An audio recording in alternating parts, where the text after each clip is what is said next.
வணக்கம். இப்போ திருமணம் பந்தம் என்பது நாம்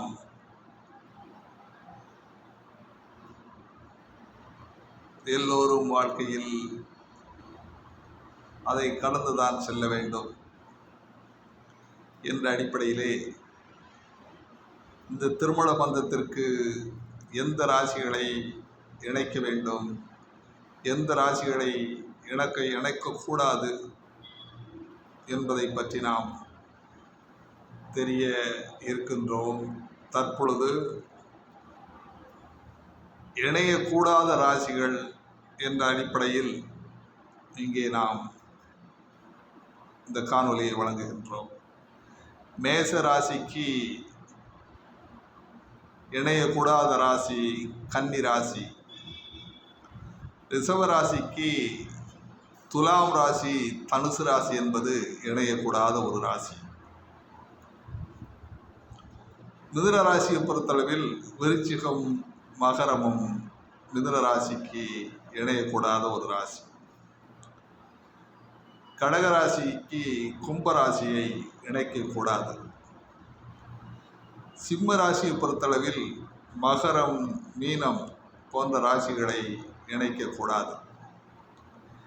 கன்னி ராசியை பொறுத்தளவில் மேசம் விருச்சிகம் போன்ற ராசிகளை இணைக்கக்கூடாது.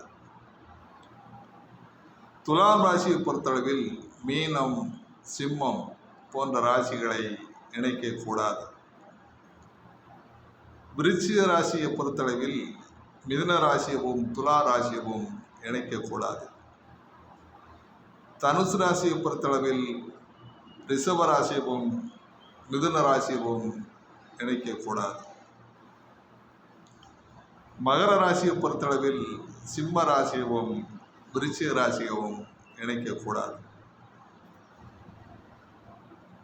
கும்பராசியை பொறுத்தளவில் கடகம் மேசம் போன்ற ராசிகளை இணைக்கக்கூடாது.